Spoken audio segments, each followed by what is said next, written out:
Pemirsa, Legislator DPRD Sulawesi Selatan Sele KS Dale menilai aturan pembatalan pengangkatan guru honorer menjadi pegawai pemerintah dengan perjanjian kerja oleh BKD Sulsel dinilai tidak berdasar juknis BKN. Jangan kita memberikan dalil pembenaran atas kekeliruan yang kita lakukan dengan 9 teman-teman ini kekeliruan teman-teman. Apapun dalilnya, kita turut berduka cita atas.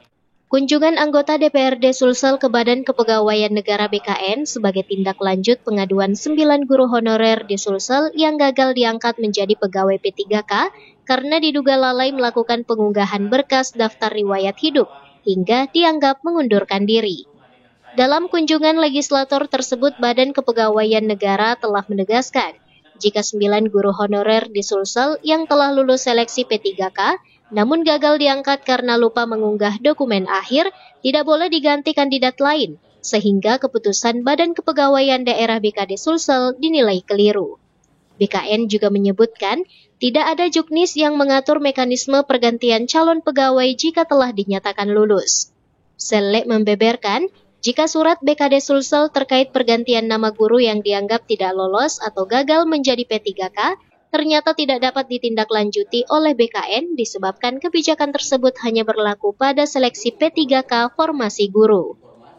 Masalahnya yang ada sekarang, sepanjang masih ada namanya dinyatakan sebagai lulus, maka tidak boleh ikut pada seleksi P3K yang akan datang setelahnya.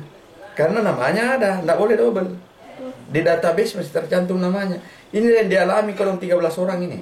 Secara mekanisme dianggap mengundurkan diri, tetapi dalam database tidak boleh dihapus namanya.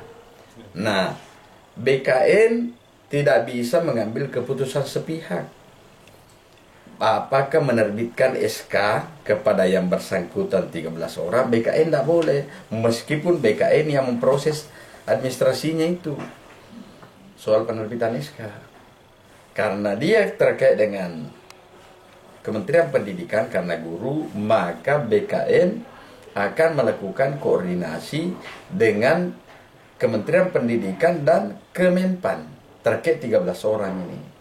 Sehingga menurut Sele, menjadi kabar baik bagi 9 guru honorer yang sebelumnya dianggap tidak memenuhi syarat sehingga gagal diangkat menjadi P3K padahal telah lulus seleksi. Peluang 9 guru ini disebut masih berpeluang besar diakomodir lagi diangkat menjadi P3K. Ardi Jaho, Selebes TV.